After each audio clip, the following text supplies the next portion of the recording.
and welcome to the AstroEnergy Astrology Show podcast with Astrologer Shelley Overton.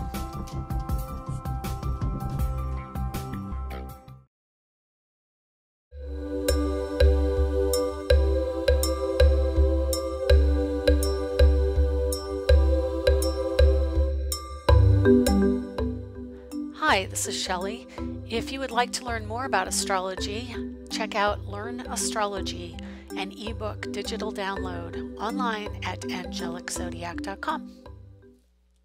Hello, and welcome to the August 6th, 2021 edition of the AstroEnergy Astrology Show podcast with me, your astrologer, Shelley Overton. I want to welcome you and thank you very much for coming by. And maybe off the top of my head, if you're interested, subscribe and like below, leave a comment. I love interacting with those of you who watch, so please do comment below if you're watching this on YouTube. Today is August 6th. Today, 23 years ago, I gave birth to my son, and I'm very excited to wish him happy birthday. We just passed his solar return, and a solar return is when the sun is all the way around back to the place it was when we were born. So that is the reason for many happy returns. And his happened at 10:45 a.m. this morning. So he experienced that moment in time when the sun in the sky was exactly where it was when he was born. What does that mean? It means that we are in our sense of self as pure as we're going to get. I think it's a rather, especially for Leo, is rather a fortunate position because Leo rules gambling and luck in that sense, and they are willing to take a risk. They are a very creative type. They love glass blowing, stained glass, anything that expresses itself creatively through fire. It is a fire sign, and it rules children. It rules romance. It rules connectivity. And so when we have the sun in any sign, we are looking to connect in some capacity. And so, yes, our sun signs represent our ego, but every sign and every planet, well, I should say every planet, as it transits the signs, brings with it the energy of the pure sign that it rules. And so the sun is the ruler of Leo. And wherever Leo falls in our chart, that is how we look at connecting, how we look at children, how we look at relating to other people, how we look at leadership. My sun is in Virgo, so I look at leadership as a collective endeavor, is more of a service-minded endeavor. And of course, you know, like my son, he has Mercury in Leo, so his communication style is influenced by Leo. And because Mercury also rules Gemini and it rules Virgo, there are elements of that energy in his Mercury. So you combine all the energies that the planet brings to the table and the sign brings to the table. When you're just starting out learning astrology, you can easily learn the archetype of a zodiac sign and then apply it to the planet that rules it, or vice versa. So it really effectively cuts down drastically on the information you have to memorize. If you can memorize the archetype of each individual sign and then the ruler, then you've already got the game won. Because, you know, going around the chart, you start with Aries. Aries' ruler is Mars. They have the same energy flowing through them. And so what happens when you read a chart is you combine different signs or different planets. And then, you know, you have more than one planet in any particular sign. You're going to add those attributes to that sign and vice versa. So in other words, the house rules like the natural house of the zodiac, starting with Aries. So Aries being the first, Taurus the second, Gemini the third, on around the zodiac. Each sign infuses that energy within the house. So really what you're trying to do when you memorize all the stuff of a chart, you memorize the zodiac signs, their rulers, assign the archetype of the sign to the ruler, and then you see which house is ruled by which sign / planet. And then you've got pretty much the basis of astrology, and the memorization can really be very helpful if you do that, to combine from that point on. And what you do when you read a chart is you combine the planets in the signs, in the houses, and then tell a story from that. You look at where they're aspecting other planets and take that particular archetype and marry it with the other planet or the other position or the other house. And so it's really just this kind of recipe or stew of planetary positions and information that just kind of combines in different ways. But that's how I do it anyway. That's a very simplified way of telling you how I do it. But currently I'm looking at the now chart, and we have a 22-degree Cancer moon. We have the sun at 14 degrees Leo combined with Mercury at 19 degrees Leo. So when we have the new moon, we'll have a new moon on Sunday, the 8th, and that happens at, hold on while I get my glasses, 9:50 a.m. Eastern and 6:50 a.m. Pacific. And so early in the morning on Sunday, we will have Sun conjunct Moon, which is what a new moon is. And then off right next to it, Mercury is going to be at 19. So Sun, Moon at 16, and then Mercury probably by then will be about 20, 21. Let me look here. The 8th, Mercury is at 22. So 22 degrees of Leo. We have Mars currently at 4 degrees of Virgo. We have Venus at 18 degrees of Virgo. So that is an inconjunct by degree, so 30 degrees away from Mercury today, and this is Friday. And so that is an energy, honestly, inconjuncts when they're 30 degrees apart, that's an analogous sign, meaning they're right next to each other. So for me as an astrologer, for all the years I've studied astrology and combined information that I've personally experienced with the information out there to learn from seasoned astrologers. Of course, now I guess I'm a seasoned astrologer, but having analogous signs, to me, that would be a cooperative energy. As an artist, analogous colors are cooperative. So, you look at planets and signs next to each other, they are gradients of energy. And what I always say is planets next to each other, when you have, say, the sun going through Leo, it's really triggering that nature of wanting to be the center of attention, of wanting to connect to other people. And a lot of times Leos feel insecure about their place in a connected cooperative relationship. And so they feel like they have to overcompensate for that. And that, I think, is really why Leos tend towards wanting the attention, because they don't necessarily feel worthy of it. But those who are overcompensating may be narcissistic and feel very worthy of it, at least in their logical minds. But maybe somewhere along the line, they have a subconscious hit to where they don't feel really worthy of it, and yet they're telling themselves they do, so they're able to get along in society or get along with other people. The next sign would be Virgo, and so when you have this wonderfully larger than life sign of Leo, the next sign, and this is true for every consecutive sign as far as I've ever seen, Virgo makes up for what Leo doesn't have. So Leo isn't necessarily about service. It isn't about self-awareness per se. And when it gets to Virgo, it gets very humble, which is not the strong suit of Leo.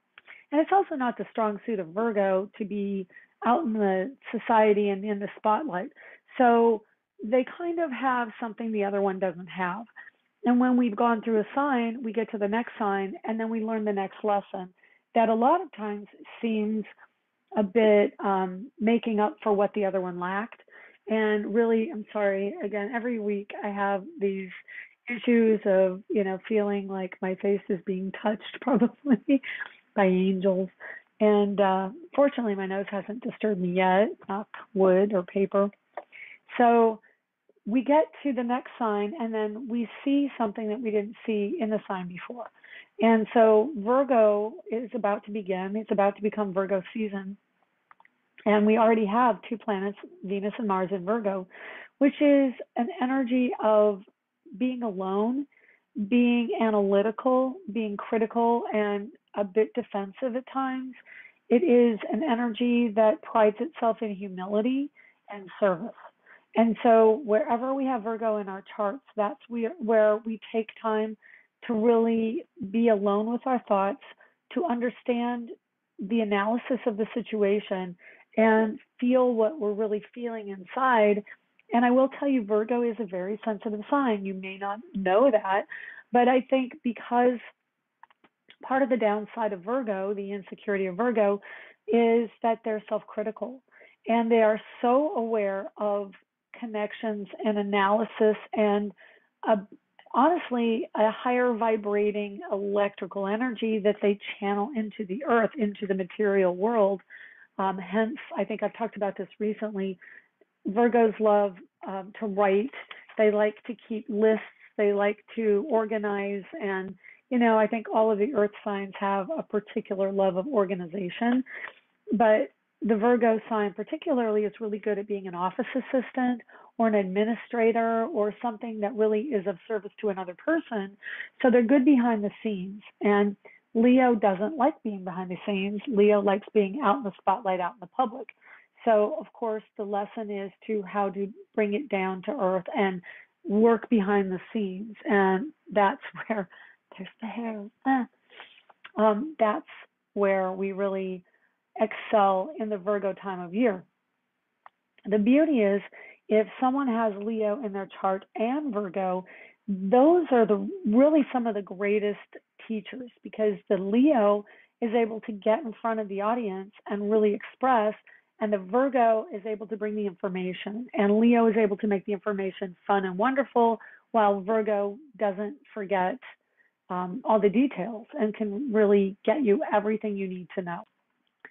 With the Virgo planets, especially Venus and Mars, because Venus is women, Mars is men, there is a greater connectedness between men and women in the workplace, in school right now, as we are seeking information, thinking about the classes we'll be taking in the fall.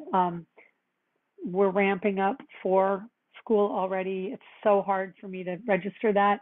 I know my son was born August 6th, like I said, and school always seemed to start right after that, like a week after. And when I went to school, when I was in grade school, school started in September or right after Labor Day. And so it was kind of always a given that you had all of August. You had June, July, and August, 3 full months. And that was summer break, but not anymore. It's really starting to close in from both sides, it seems. But yeah, right now, teachers are really starting to ramp up the information that they're going to be teaching. They're getting their lists together, and students, the student lists and the supplies lists for the schools to go to pick up at the stores. And we've also got Sun, Mercury, and soon to be Moon. So the Moon is home and family. It is an initiator and a culminator and an indicator. So wherever the Moon falls at the moment, that is what is indicative of things that we have to pay attention to. Can be beginning, can be ending. If you start to look at the Moon as an indicator of something starting at early signs of whatever sign it's in, early degrees of whatever sign it's in, and then it finishes a story as it exits into the next sign to begin a new story and end at the end degrees. That's kind of an ongoing thing with the Moon. So if you're a Cancer or have a strong Moon in your chart, I do. I have Moon next to Neptune in my first house. So a lot of my identity is filtered every couple days by the position of the Moon. So currently with the Moon in late degrees, it's about to touch my Mars at 27. And that means that the desire for a comfortable living space is ramping up. Security issues, money, financial, all of that is getting more pronounced because Cancer is one of those signs that really wants financial security. And because the opposite sign of Capricorn is really good and ambitious and likes to be successful, they are always seeking to make money and have position. and that really appeals to Cancerians. So you see a real strong connection in polar opposites all over the zodiac, but that particular connection is home and country, as well as family, and then the structure or means to manifest that through Capricorn. And also, of course, Saturn is the balancing energy to the moon as well, being the ruler of Capricorn. The sun right there in the sky about to be triggered by the moon. So our sense of self, our sense of creativity and our egos are really being triggered this weekend by the moon coming in and awakening that Leo energy, wanting us to be in a romantic situation. We really think more about romance when we have planets in Leo. And the moon, of course, because it's the home and the mother, we're looking to have a warm, wonderful friendship with a mother figure, with mother or mother figure this weekend. The sun is our sense of self. And are we accomplishing what we want to accomplish in this life? Do we feel grounded? Do we feel like we know ourselves personally? Are we centered in who we are as a person? And in Leo, we want to be centered in attention. That's the primary motivator of Leo, is to have that leadership position, have that center of attention. And if you're a Leo who doesn't have that or doesn't want that, there's a high possibility and probability that you have a rising sign that is maybe a water sign or an earth sign, because those really are the signs that shrink from the spotlight. And with the exception possibly of Capricorn, only because Capricorn rules the midheaven, rules your career, which if you're good in your career, you're going to have a lot of responsibility, authority, and potentially even be the central figure of many people below you in hierarchical authority. So, Sun joining with Mercury, and they're 5 degrees apart now. They combusted in the last few days when they were together at the same degree. Now they are moving apart. Mercury is moving ahead of the sun. And so Mercury is starting to have ideas individual from the sun. So the ego isn't as involved. Mercury rules Gemini, which the ego, I think, is a little bit more prominent in because it's an air sign. It's about thought and logic. And definitely, I think the Geminis I've known in my life have a very healthy ego. So I wouldn't worry about it if I were a Gemini and the Mercury ruler. But Virgo, they shrink from spotlight. They shrink from attention. They're more self-critical. So they're going to have a bit more difficulty with self-esteem. And so Mercury energy, depending on where you have other planets or where your Mercury is in general, is going to be, how highly you think of yourself, how well you think of expressing yourself in the world. Mars in Virgo, workaholic, just straight up workaholic. Mars is action and drive. Virgo, service and rules the house of work. So you're going to be a workaholic with that energy. I've got an ex-husband and a father who both have that position. Both very strong work ethic. Not that I don't. I have 4 planets in Virgo. And I know if you listen every week, you're like, yeah, we know. But anyway, Virgo, Venus, very shy as a general rule. Venus in Virgo doesn't, out of the gate, and Mars too, any planet in Virgo is going to be shy with other people. Unlike Leo, Venus in Virgo will need to get to know you first. And like I said in the past, Virgo wants to get the lay of the land. They need to know where you stand. Are they going to be safe with you? Are they able to trust you?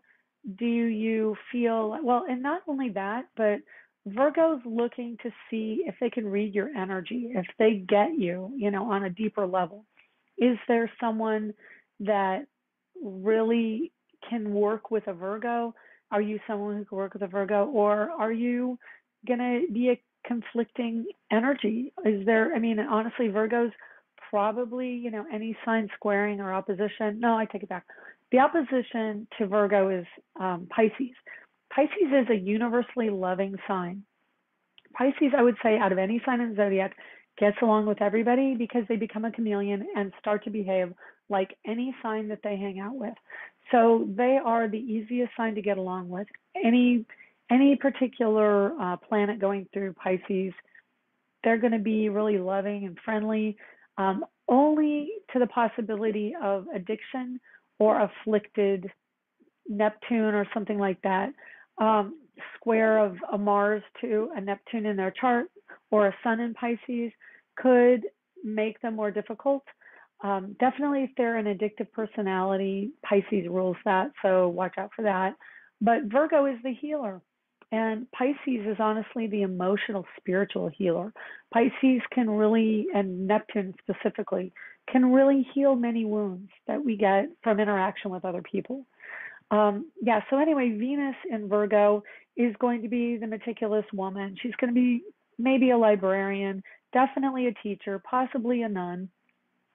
And that is the energy you get when you meet them. There is a certain purification or pure expression of energy that comes off of a Venus in Virgo, where almost they're really pious and too pure to touch, to mess up. But depending on other planets, that may not be the total story. So while they present themselves to be much more reserved, if you take time to get to know them, they are not stuck up. They are not really doing anything when they tell you detailed information, other than trying to help you.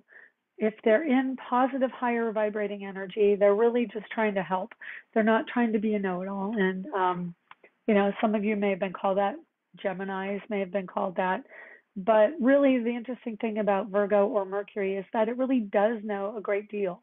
And they just don't know how to present it always without sounding like a know-it-all potentially. So just know that. Anyway, we've got South Node in Sagittarius, North Node in Gemini. Again, for newbies, those are the nodes of fate. And that means that when you have a South Node energy, you bring in from a past life something you're highly familiar with. It can really tell us about your past life. The North Node is where you're intending to head and information you need to learn to grow further in a realm of fate. So in other words, you're like, okay, I've had this kind of karma in past lives now. I really need to learn this. I'm going to go in under that particular North Node. And getting down to Pluto, he is at 25 degrees, 5 minutes of Capricorn. The moon will be exactly opposite to him today, and that is Friday, August 6th. And so let's see, Pluto. Maybe it's tomorrow overnight. How is that not even shown in my ephemeris? Oh, there it is. It is. So 6:12 p.m. the moon opposes, and that's Eastern.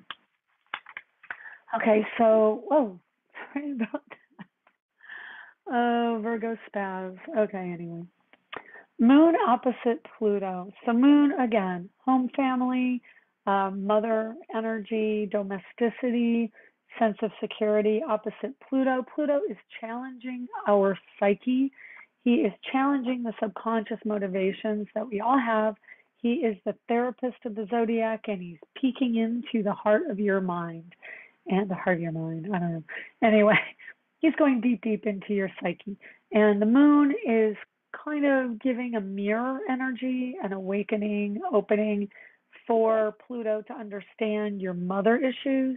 And so know that this weekend in particular, with that energy of the moon culminating the end story of Cancer going into Leo, which is also bringing us back to young childhood, because Leo rules youth and children. So having that energy of the new moon going into Leo is going to bring out some of your psychological motivation around children, young children, how you connect to them, how you interact. If you're an Aquarian influence person, you're more detached from the energy of children. And now that brings us around to Saturn in Aquarius and Jupiter at 28 Aquarius. Aquarians detach. They are eccentric and eclectic, and unexpected energy comes in with them. I'm going to reiterate last week's podcast. We have energy coming in with Aquarius that, because of the new moon in Aquarius, it was the full moon in Aquarius 2 weeks ago, and the next full moon in Aquarius on the 23rd. It was literally July 23rd. through August 23rd. That whole time, because the moon is in an early Aquarius and late Aquarius, it really is a story where this whole month, as your astrologer, anything coming in is likely not going to stick around. So romances, connections, jobs, things that came in under that new energy of a 1 degree full moon in Aquarius is going to also leave with the next full moon in Aquarius. So I would just say recommend anything that you want. You give it time. I'm still kind of sitting back seeing. I honestly think that after the August 23rd full moon, the moon goes immediately into Pisces, and that is a desire energy, a vision energy, so we can pull in what we want through visualizing. And I do think, because it is like your dream job, your dream partner, the dream home, we're going to see that after the 23rd of August, it's going to be a much better time to pull in the dream partner or the dream job or the dream house. The codicil on that is watch out for flooding, watch out for excess emoting, and I believe probably by September 20th, 23rd, whenever the next full moon is, it's going to probably be in Pisces, if I'm not mistaken. I'm looking for it now. Hang on, where did that go? Mercury retrogrades in September as well, FYI. Full moon in Pisces, 28 degrees. So there is also a wrapping up story coming in September around people leaving or a dream finishing up, the culmination of that old dream that you tried to make happen. It could be an artistic dream, something that relates to anything Piscean, which is film, photography, creativity, art, archives and vintage energy, things like that. What else is another one? Understanding, psychic awareness, spiritual growth that relates to like being a sage or a wise one. So all of those are connected to Pisces. Pisces is really, Neptune specifically, the ruler of Pisces, is where I look for retirement. So when you have an N degree full moon in Pisces, you are wrapping up an old story and transitioning out of the old cycle. So the cycle begins at 0 Aries and ends at 29 degrees of Pisces. And so seeing that 28 degree Pisces moon, full moon, is completion. That's what we're seeing in September, late September. So I want to say, I've got 2 children, both starting classes this month within a week. I mean, my son starts on Monday or Tuesday. And I'm really keeping positive thoughts that particular path will finish up well for him. I need to do a beginning of class chart for him because I'm a little concerned, not going to lie. He's going to start under a Pisces moon. And my guess is, even though Jupiter is a co-ruler of Pisces, and Jupiter also rules airplanes, and he's starting air mechanic school, I'm just really hoping that it works out, and we'll see. And I'm hoping I'm completely wrong, and that this, in fact, is his dream for the future. But yeah, we're gonna cross our fingers and keep a good thought. It's really a difficult couple months, and that also includes everyone else. Remember, early degrees of Pisces, late degrees of Aquarius, which is right where Jupiter is still the virus energy. It is the initiating energy from the Mercury that transited there retrograde a year ago. And so every time that those degrees, I would say between 26 degrees, 25 degrees of Aquarius through maybe 2 degrees to 5 degrees of Pisces, anytime that's triggered, we're going to see, a connection to the virus. And that also includes, I was thinking about this the other day, that also includes when Pluto gets to those degrees, and that's about 30 years away. So I do foresee children born early now, or even anyone who's alive now, 30 years from now, we're going to see a resurgence of this particular virus and possibly a variant in 30 years, because that is going to get triggered. Pluto is death and rebirth. So when he gets to that same degree, I mean, you're seeing what Jupiter is doing right now with the Delta variant. It's it's exaggerating that particular energy, and we're having to go through another iteration. And so in about roughly 30 years, I don't have an ephemeris with the exact timeline, but when I think it's, I want to say in the 2040s. In the 2040s is probably when it's going to happen. So we'll see that re-triggered around then. And then currently we have Neptune at 22. And so Neptune is trining the moon as I'm recording this. So probably over the weekend, then we're going to have the inconjunct. Trying to think. Yeah, it's going to be inconjunct right around just after the new moon. So Sunday afternoon, we'll see an inconjunct to Neptune. And that, in my opinion, has the potential to see someone in film or an actor. Leo's actors.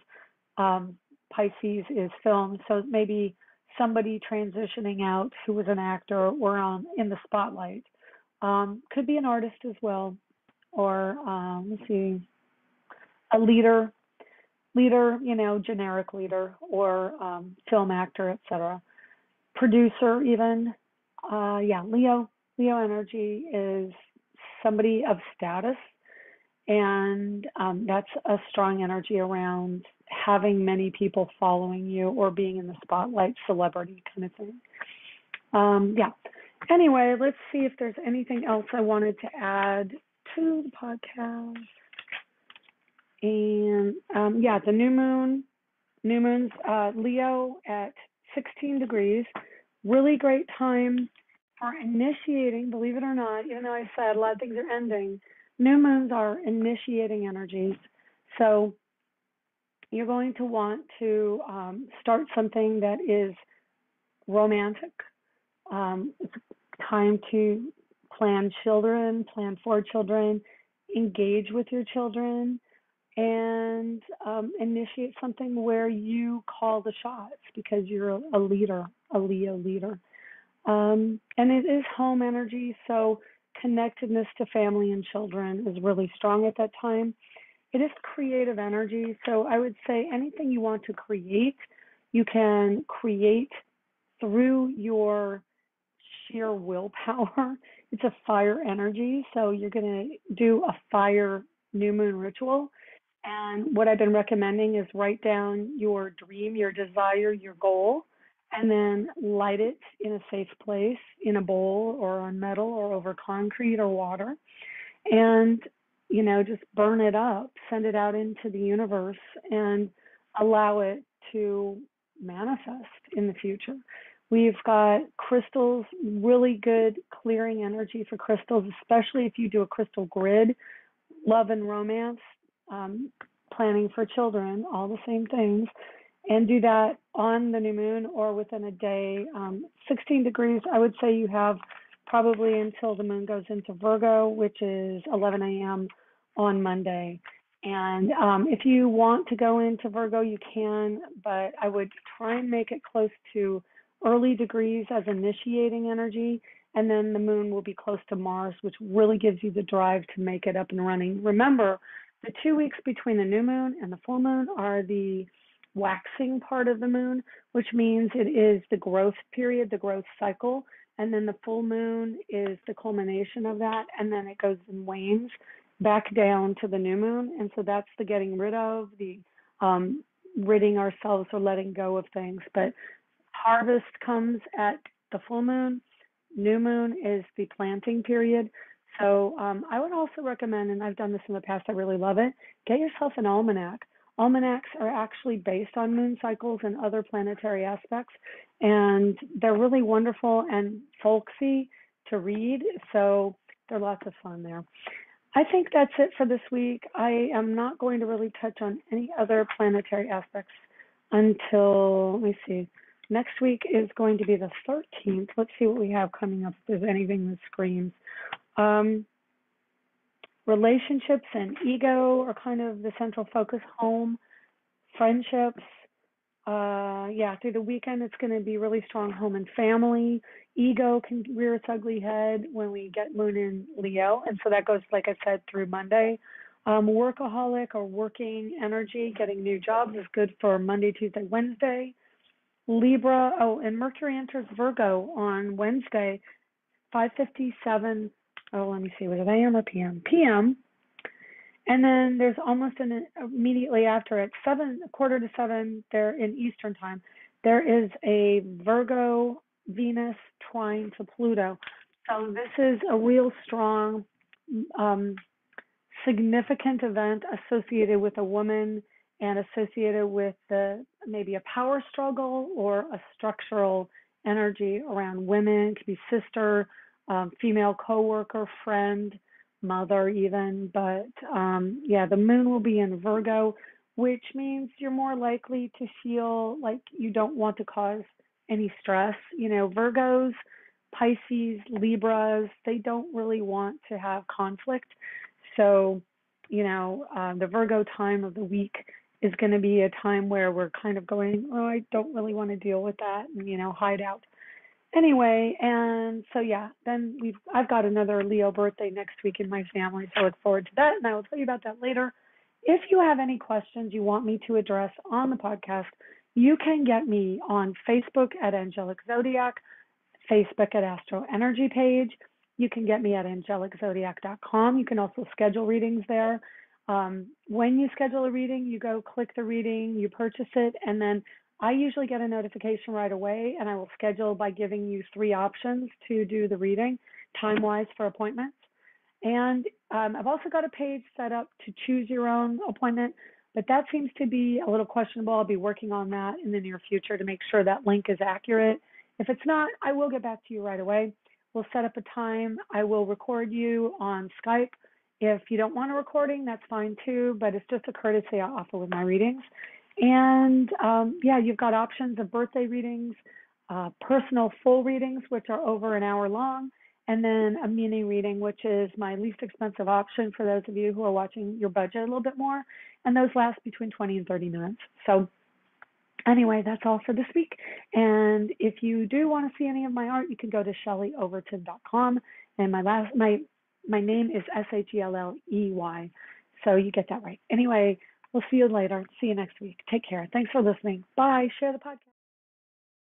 You have been listening to the Astro Energy Astrology Show. If you would like to get a private reading with Shelley, please contact her through angeliczodiac.com or at so@angeliczodiac.com. You can arrange a reading through the Angelic Zodiac page at facebook.com as well. Check out Angelic Zodiac on Instagram for up-to-date information on events, discounts, blogs and planetary transits at Angelic Zodiac 1 on Instagram. If you would like to see Shelley's art, ShelleyOverton.com, or for astrology art, go to astroart.net. Music provided by Kevin MacLeod at incompetech.com. Other music will be credited within the show. Advice given in the program is intended for entertainment purposes only. Join us here next week for more of the Astro Energy Astrology Show podcast. You can find us on iTunes and Google Play, and where podcasts are accessed.